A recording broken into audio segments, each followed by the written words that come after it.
ராவணா பார்வையாளர்கள் அனைவருக்கும் வணக்கம். மே 18 இன எழுச்சி நாள்.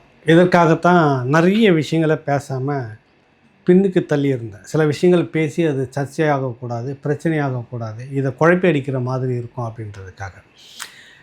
மறைமலை நகர் சென்னையில் நடந்த நாம் தமிழர் கட்சி தலைமை ஒருங்கிணைப்பாளர் சீமான் கலந்துட்டு அந்த நிகழ்ச்சியை பற்றியான ஒரு பார்வை. பொதுவாக நேரடி ஒளிபரப்பு நீங்கள் எல்லாம் பார்த்துருப்பீங்க, கேட்டிருப்பீங்க. அதன் மீதான ஒரு விமர்சனம் எப்போயுமே இருக்கணும். ஒரு நிகழ்ச்சி, ஒரு சம்பவம் அல்லது ஒரு முன்னெடுப்பு, அது ஒரு எதுவாக இருந்தாலும் அதன் மீதான ஒரு பொது விமர்சனம் கட்டாயம் வைக்கணும், இருக்கணும். அந்த அடிப்படையில் தான் இந்த நிகழ்ச்சியை நாம் பார்க்குறோம். குறிப்பாக ஒரு தோல்வி, அதுவும் கடந்த முறை எடுத்திருந்த வாக்குகளில் 4% நம்ம விட்டுட்டுருக்குறோம்.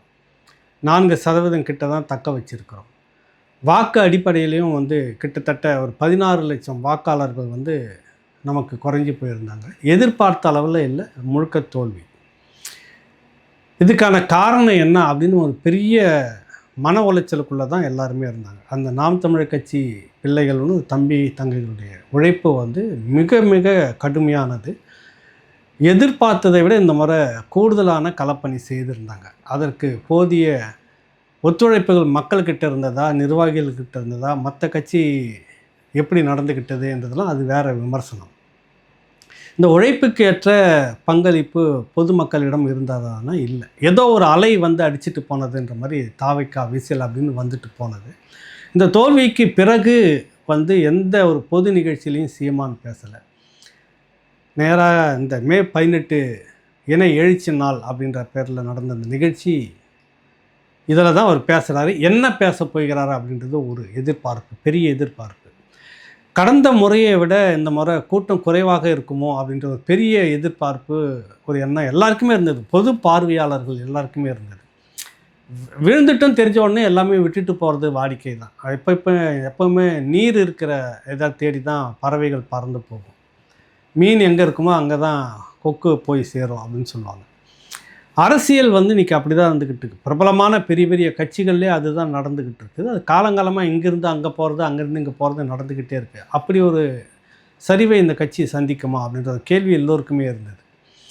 அதனால் மே 18ன்றது ரொம்ப கவனமாக உன்னிப்பாக எல்லாருமே எதிர்பார்த்துக்கிட்டே இருந்தாங்க. இது பழைய கூட்டம் வருமா, பழைய அந்த உணர்ச்சி இருக்குமா, பழைய இதில் இவர் பேசுவாரா சீமான், சோர்வு அவர்கிட்ட இருக்குமா, இப்படின்னு எதிர்பார்ப்புலாம் இருந்தது. ஆனால் நேற்று கிட்டத்தட்ட ஒரு 4:30 மணி அளவில் நான் அந்த நிகழ்ச்சி, அந்த சம்பவ இடத்துக்கு போயிட்டேன். அப்புறம் வெளியில் தான் நான் ரவுண்ட் அடித்து சுற்றிக்கிட்டு இருந்தேன். ஒரு 5:30 மணி வாக்கில் தான் உள்ளே உட்கார்றேன். ஒரு ஓரமாக நான் இருந்துட்டேன். அந்த முன் வரிசையில் கடைசியாக நான் இடது பக்கம் மேடைக்கு வலது பக்கம் நான் இருந்துக்கிட்டு இருந்தேன். அது முக்கியமான நபர்கள் சிலரையும் அங்கே பார்க்கக்கூடியதாக இருந்துகிட்டு இருந்தது. உண்மையை சொல்லப்போனாக்கா அந்த இடம் முழுக்க அந்த இடம் ஒரு 15,000 18,000 நாற்காலிகள் போடப்பட்டது தான் தகவல், உறுதியான தகவல். கூடுதலாக யாருன்னா சொல்லுவாங்க, அது எனக்கு தெரியல. ஆனால் அந்த இடத்த சுற்றி அப்படின்னு பார்த்தீங்கன்னாக்கா ஒரு 20,000 பேர் நிற்பதற்கும் உட்காருவதற்குமான இடமாக இருந்தது. பிறகு நான் எழுந்து நின்று பார்க்குறேன். என்னுடைய செல்ஃபோன்லேயே ஒரு வட்டம் நான் எடுக்கிறேன், சுற்றி எடுக்கிறேன். அந்த நிகழ்ச்சி, அதுக்கான அந்த ஏற்பாடு அரங்கர்கள், அந்த பெரிய திடல், அந்த திடல் ஓரம் முழுக்க அடர்த்தியான கூட்டம் மக்கள் உட்கார்ந்தது போக, மேடைக்கு முன்பாக எப்படி பார்த்தாலும் மிகப்பெரிய ஒரு இடைவெளி இருந்துட்டு இருந்தது. அந்த இடைவெளி முழுக்க அப்படியே அடர்த்தியாக நிறைஞ்சி எல்லாம் உட்காந்துக்கிட்டு இருக்கிறாங்க. அப்படி அந்த மேடைக்கு பின்புறம் முதுகு பக்கம் பார்த்திங்கன்னா ஒரு பெரிய ரோடு ஒன்று போகுது. பக்கத்துலேயே, திடலுக்கு பக்கத்துலேயே ஒரு ரோடு, சதுர வடிவில். இந்த பக்கம் பிரதான சாலை, இந்த பக்கம் சதுர. இந்த ரோட்டை சுற்றி அடர்த்தியான மக்கள் எப்படி பார்த்தாலும் குறைஞ்சது ஒரு 10,000 15,000. ஒட்டு மொத்தமாக பார்த்திங்கன்னா அந்த கூட்டம் அந்த இடத்துல சேர்ந்தது நேற்று ஒரு 50,000. உண்மையிலே எதிர்பார்க்காத கூட்டம். கடந்த ஆண்டு கோயம்புத்தூருக்கு நேரடியாக நான் சென்றிருந்தேன். அந்த கோயம்புத்தூர் கூட்டத்தில் இவ்வளவு கூட்டம் இல்லைங்க. ஆனால் இந்த முறை அதை விட கம்மியாக தான் இருக்கும், வரும் அப்படின்றது இருந்தது. என்ன இங்கே நடந்திருக்குது, ஒரு ஒரு ஒரு இந்த ரசாயன மாற்றம்னு சொல்லுவாங்கள்ல, அண்ணனுக்கு சோர்வை கொடுத்துடக்கூடாது, கட்சிக்கு சோர்வை கொடுத்துடக்கூடாது அப்படின்ற எண்ணம் பல பேருக்கு ஒரு வெறி கொண்டு வந்தாங்கன்னு சொல்லுவாங்கள்ல, அந்த எண்ணத்தோடு அவர்கள் சேர்ந்துருக்கிறாங்க. இந்த தரப்பில் தம்பி தங்கைகள் கட்சி நிர்வாகிகள் இருக்கிறாங்கல்ல, நம்ம விட்டுடக்கூடாது, உணர்வாளர்களை விட்டுறக்கூடாது, விழுந்துட்டுன்றதை காட்டக்கூடாது, எழுந்து நிற்கிறன்றதை காட்டணும். வெற்றி தோல்வி வரும், ஆனால் இலக்கை நோக்கி ஓடிக்கிட்டே இருக்கணும் அப்படின்ற அந்த ஒரு பெரிய உணர்வு எழுச்சி இந்த பக்கம் பார்க்க முடிஞ்சது. அதே அந்த உணர்வு வந்து சீமான் வருகிறார், உள்ளே நுழைகிறாரு, அவர்கிட்டையும் பார்க்க முடிந்தது. நேற்று மதிய வாக்கிலேயே பேசினார், சில விடயங்கள் பேசினார் சீமான் அவர்கள். ஒரு நிகழ்ச்சிக்கு வாங்கன்றப்ப அவர்கிட்ட அந்த சோர்வு இருக்குதா அப்படின்றப்பெல்லாம் அது தோல்வியை வந்து எதிர்பார்த்த அளவுக்கு இது இப்படி இருந்திருக்கக்கூடாது அப்படின்ற ஒரு எண்ணத்தை தவிர மீதி எல்லாமே இதெல்லாம் நடக்கக்கூடியது, எதிர்கொள்ளக்கூடியது, கடந்து போக வேண்டியது, ஆனால் வேறு நோக்கம் நமக்கு இருக்குன்ற பொதுவான எண்ணத்தை நேற்று மதியமே புரிஞ்சுக்கிட்டேன் அவர்கிட்ட இருக்குதுன்னு. இதை தான் வெளிப்படுத்துவார் மேடையில் கிட்டத்தட்ட அப்படின்னு. ஆனால் அதை விட கூடுதலாக முதல் தொடக்க உரை வந்துட்டு வழக்கம் போல் வழக்கமாக பேசியிருந்த அந்த தமிழ் உணர்வு உணர்ச்சி சம்பந்தமான பாவேந்தருடைய பாடல் வரிகளை பேசி கொஞ்சம் அப்படி கொண்டுட்டு வந்தார். அரசியலை வந்து தொற்றுக்கு கூடணுமா கூடாதா அப்படின்னா தொடணும். இங்கே இது இன அழிப்பு, இன அழிப்புக்கான ஒரு தீர்வு, அந்த நினைவுகளை மக்கள்கிட்ட கடத்தணும், மக்கள்கிட்ட கொண்டுட்டு போகணும், இது எல்லாவற்றையும் பேசணுன்ற அதே நேரத்தில் தமிழ்நாட்டு அரசியலையும் அதில் தொட்டுத்தான் ஆகணும். சில பேர் வந்து இல்லை அது தமிழ்நாட்டு அரசியல் இதுக்குள்ளே பேசணும் அப்படின்னா இதை பற்றியுமே பேசி அரசியல் பேசிட்டா ஈடுபடாது அப்படின்னு சொல்கிற கூட்டமும் இருக்கிறாங்க. இங்கே இப்படி பேசினா இப்படி பேசுகிறது, இங்கே வந்து இப்படி பேசினா இந்த மாதிரி இல்லை தமிழ்நாட்டு அரசியலை தொட்டு பேசியிருக்கணும் சீமான் அப்படின்றது.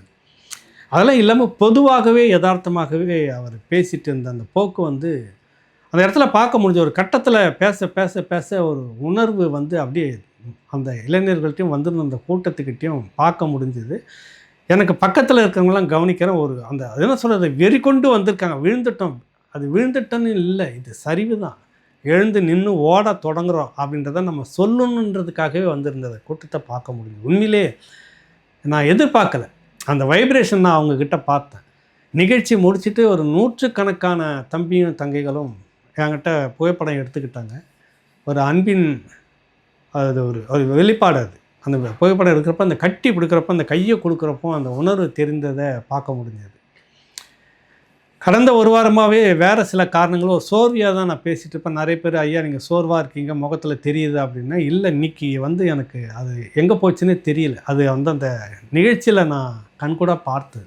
அந்த சில விடயங்கள் வந்து சீமான் வெளிப்படுத்துறது இருக்குல்ல, ரொம்ப நேர்த்தியானது. வந்து ஒரு அதிக உணர்ச்சி வசப்பட்டு பேசவும் இல்லை, அதே நேரத்தில் வந்து இந்த தேர்தல் அரசியல் இதெல்லாம் இதை பற்றிலாம் அதிகமாக பேசலை. ஒரே ஒரு விடயம் மட்டும்தான், நாம் பேசுனது எல்லாம் வேடிக்கையாக எடுத்துக்கிட்டாங்க அந்த மக்கள். வேடிக்கை காட்ட வந்தோன்னு முதலமைச்சராக்கியிருக்கிறாங்க. இதுதான் அவர் சொன்ன அந்த விஷயம். அப்போ அந்த அந்த அந்த அந்த திடல் முழுக்க அப்படியே அதிர்ந்தது. அந்த கரவொலின்னுவாங்கள்ல, அந்த அப்படியே அதிர்ந்தது. உண்மை அதுதான். இந்த மக்கள் வந்து இன்னும் பாடங்களை வந்து கற்றுக்கணும். இப்போ மக்கள் கற்றுக்கொண்ட பாடங்களை நான் கற்றுக்கணும், இனிமேல் நாம் கற்றுக்கணும். அதுதான் சீமான் சொன்னார். எவ்வளோ பாடங்களை நான் எடுத்துட்டேன், ஆனால் இனிமேல் உங்கள் பாடம் என்னன்றதை நான் எடுக்கணும், நான் எடுத்துக்க போகிறேன், அதுதான் அப்படின்னு கத்தி கத்தி சொன்னோம். முதலமைச்சர் வந்தோடனே விஜயை சொல்கிறாரு, இப்போ 10 லட்சம் கோடி கடன் இருக்கிறது அப்படின்னு சொல்ல வர்றாரு. என்ன சொல்ல வரீங்க அதன் மூலமாக? அதுதான் சீமான் நேற்று இந்த மக்களுக்கு முன்வைத்த கேள்வி.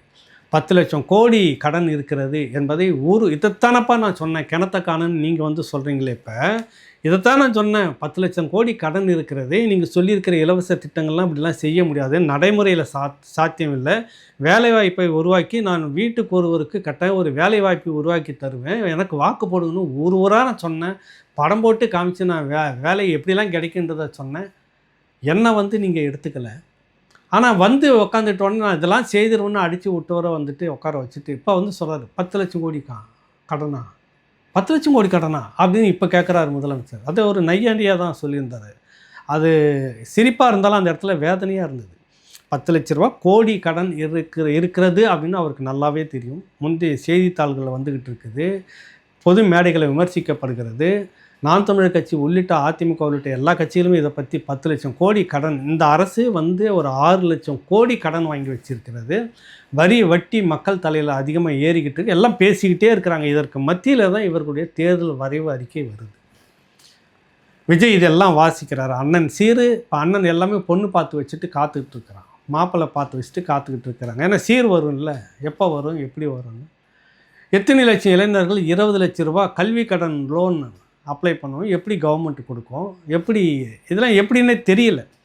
ஆக 5 வருஷம் இதை சொல்லிக்கிட்டே ஓட்டிட்டு போயிடுவார். இல்லைன்னாக்கா திமுகவை போல் மோடி அரசு நிதி தரவில்லை, இவர் நிதி தரல, கட்டாயம் இந்த பாட்டை தாவேக விஜய் அவர்கள் கட்டாயம் வந்து முதலமைச்சர் விஜய் அவர்கள் திமுக என்ன பல்லவி பாடிச்சு அதை விட கூடுதலான ஒரு பல்லவியை பாடுவார். ஆக எப்படி பார்த்தாலும் சுருக்கமாக 5 வருஷம் இதே தான் சொல்லி ஓட்டிடுவீங்க, நீங்கள் வேறு எதுவும் சிறப்பாக ஓட்ட மாட்டீங்க. அதுதான் சீமான் நேற்று வந்து இந்த மக்களுக்கு இந்த மேடையின் மூலமாக சொன்னது. இன்னொரு விடயம் என்னென்னா, தமிழ்நாட்டில் வந்து முதல்ல இந்த இனத்தை அழிக்கணும்னா அதனுடைய இதை வந்து அழித்து முடிச்சுது. சுற்றி இருக்கிறது அவனுக்கு அடையாளமாக இருக்கிறதா எடுத்துரு, மொழியை எடுத்துரு, எல்லாத்தையுமே எடுத்துரு, விழுந்துருவான், அதோடு முடிஞ்சு போயிடுது. இங்கே ஏன் தமிழ் தேசியம் பேசப்படுகிறது, ஏன் இனப்படுகொலை பேசப்படுகிறது, ஏன் சீமான் கட்சி குறிவைக்கப்படுகிறது, அதுதான் இந்த பேச்சினுடைய கார்பரேட்டுகள் நேராக வந்து நாம் தமிழர் கட்சிக்கு வேலை செஞ்சு முடியேற்றிச்சா கேள்வி கேட்கலாம். வெறும் 5% இருக்கக்கூடிய கார்ப்பரேட் நிறுவனங்கள் ஏன் இவங்க சீமானை குறி வச்சாங்க? இவர் பெரிய இவரை வந்து கார்ப்பரேட் நிறுவனங்கள் குறி வச்சு அழிச்சதாங்க. அதை தான் சீமான் தெளிவாக சொன்னார். கனிம வள கொள்ளையை தொடர்ந்து இருக்கிற மலைகள் எல்லாமே காணாமல் போயிட்டு, ஆற்று மணல் காணாமல் போயிட்டு, இதெல்லாம் தொடர்ந்து பேசிக்கிட்டே இருந்தது. பல லட்சம் கோடி கொள்ளையடிக்கப்பட்டிருக்கிறது. நீர் விற்பனையில் மட்டும் பல 1000 கோடி டேர்ன் ஓவர் ஆகிட்டு, பெரும் முதலாளிகள் நீர் நிறுவனத்தை வந்து வியாபாரமாக மாற்றிட்டு இருக்கிறவங்க வந்து பண்ணிட்டு இருக்காங்க. ஆற்றிலிருந்து லட்சக்கணக்கான தண்ணி உறிஞ்சிக்கிட்டே இருக்கிறாங்க விற்பனைக்காக. கணக்கு இல்லை, அரசுக்கு கொடுக்குறது அளவு தான் கணக்கு கொடுக்குறாங்க வருமானம், மீதி எல்லாமே பிளாக்கில் தான் போயிட்டுருக்குது. அப்போ இந்த தண்ணி இலவசம், மருத்துவம் இலவசம், கல்வி இலவசம், வேலை வாய்ப்பும் உத்தரவாதம், இதை நானும் சொன்ன உடனே ஒத்துப்பானாவா அப்படின்ற கேள்வி இருக்குது. இப்போ ஏன் ஊடகங்கள் எல்லாம் சீமானை தவிர்த்தது அப்படின்னு தெரியுமா? கார்பரேட் இதுக்குள்ளே வரான், அவன் தான் கார்பரேட்ன்றது யாருன்னா ஆதவ அர்ஜுனாக்கள் சுற்றி நின்று இன்னார் வந்தால் நமக்கு வசதியாக இருக்கும், இன்னார் வந்தால் நமக்கு இதுவாக இருக்கும்.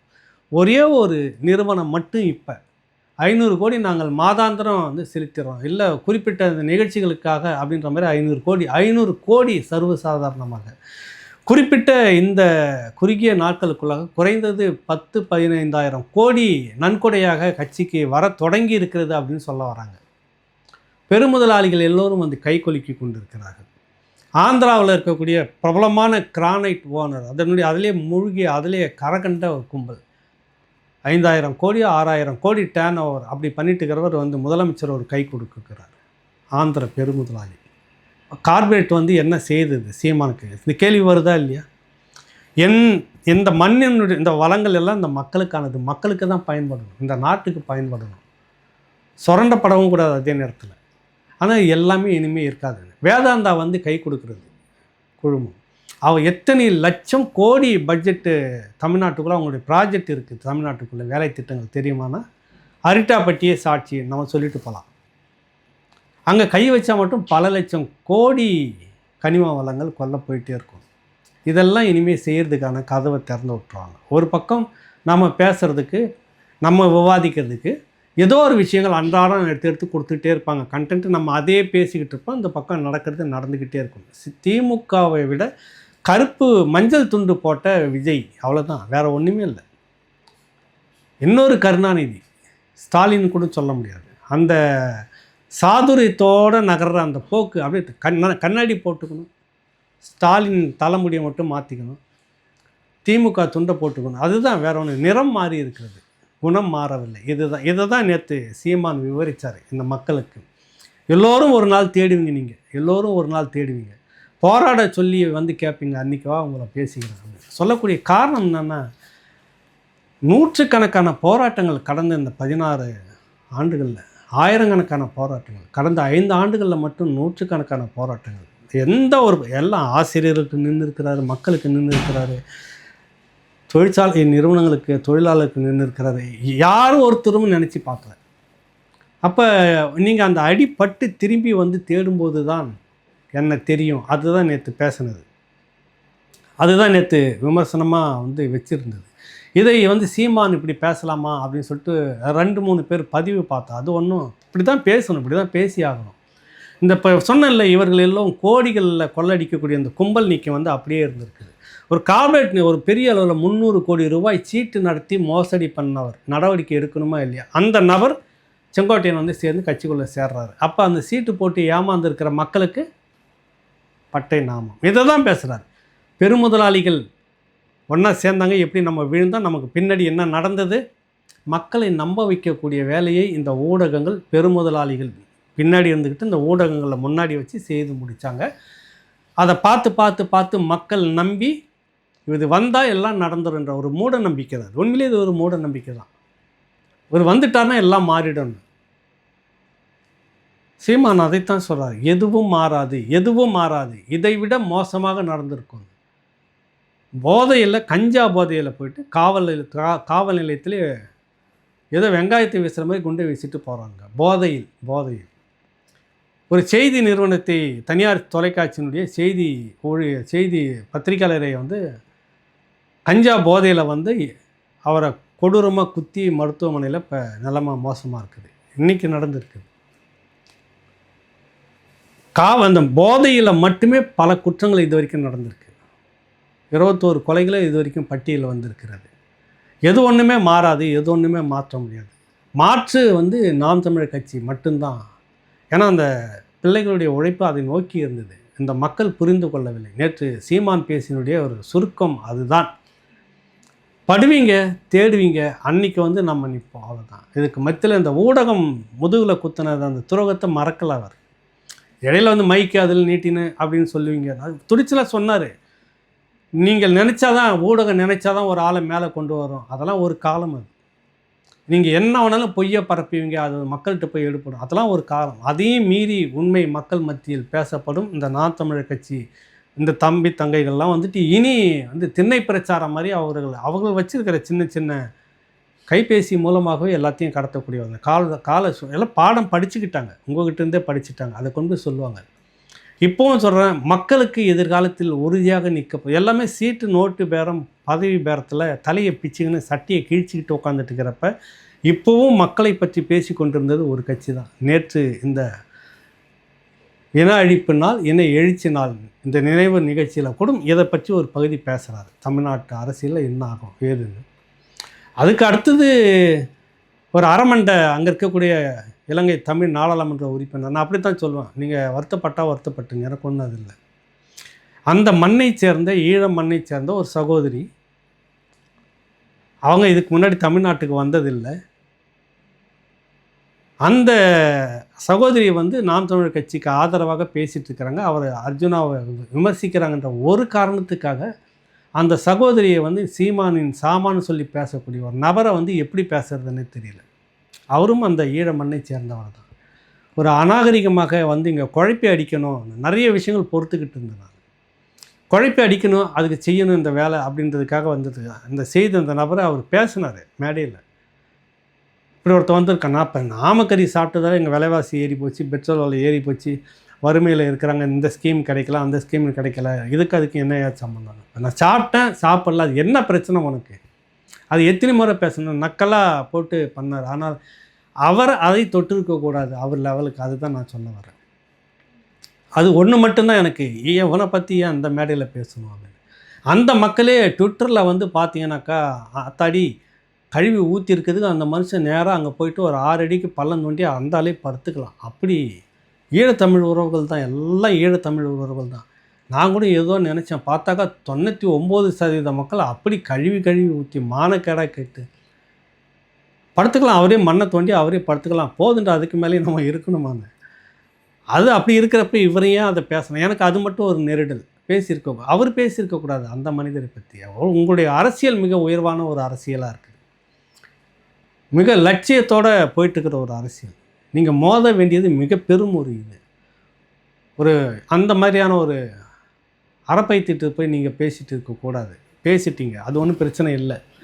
அதை தாண்டி இந்த மாநாடு வந்து மக்களுக்கு சொல்லியிருக்கிற ஒரு பாடம். இன்னும் நாங்கள் இருக்கிறோம், நீங்கள் என்ன தான் போட்டு அழிச்சிட்டே போனாலும் மிச்சம் இருக்கும் பூக்களாக நாங்கள் இருக்கிறோம். இந்த பூக்கள் வந்து ஒன்று பூக்கும், காய்க்கும், கனி கொடுக்கும், விதைகளை கொடுக்கும். இந்த மக்களுக்காக இன்னும் வேகமாக பேசும். அதுதான் இன்னும் ஒரு 1000 பூக்கள் பூக்கும். அதுதான் நேற்றைய நிகழ்ச்சி. கடந்த ஆண்டை விட இந்த ஆண்டு மிக சுருங்கி போயிருக்கு இந்த கூட்டம். மிக குறுங்கின இடத்துல தான் இருக்கும். கூட்டம் அதிகமாக இருக்காது. சோர்ந்துட்டாங்க. முடிஞ்சு போச்சு. இந்த அரசியல் இனிமேல் இல்லை. இனிமேல் தான் இந்த அரசியல் இருக்கிறது என்பதை சொன்னது தான் நேற்றைய அந்த இன எழுச்சி நாள் கூட்டம். மிக பிரமாண்டமாக இருந்தது. மிக பிரமாண்டமாக இருந்தது. அது எப்படி சொல்கிறதுனே தெரியல. நிறைய அதுக்குள்ளாக அரசியல் பேசப்பட்டது, முன்வைக்கப்பட்டது. குறிப்பாக எதற்காக இந்த நிகழ்ச்சி நடத்தப்பட்டது? அதற்காக இந்த இன அழிப்பு நாள். இதற்காக ஒரு சர்வதேச விசாரணை. இந்த அரசு முதலமைச்சர் விஜய் அவர்கள் செய்ய வேண்டிய விடயம் பற்றி கோடிட்டு காட்டியிருந்தார்.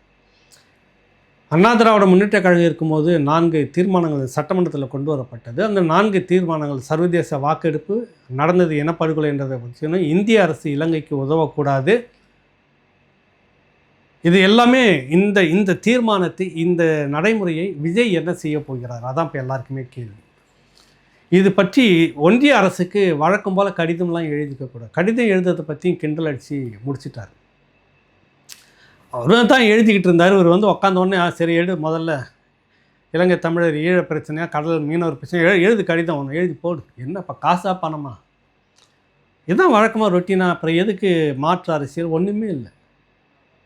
நீங்கள் திரும்பவும் அந்த ஊழல் செய்த நபர்களை அங்கேருந்து இங்கே கொண்டு வந்து வச்சுக்கிறீங்க. உங்களுக்கு பக்கபலமாக இருந்துக்கிறீங்க. யார் இனத்தை அழிச்சானோ அவனை கொண்டு வந்து வச்சுக்கிறீங்க, அவங்க பக்கபலமாக வச்சுக்கிறீங்க. என்ன மாற்றம்னா ஒரு மாற்றமும் இல்லை. இதுதான் அதான் சொல்லணும். இன்னொரு அது திராவிட மாடல். இது சோஃபா செட்டு மாடல். இது வேறு ஒரு மாடலும் இல்லை. அதுதான் இங்கே நடந்துகிட்ருக்கு.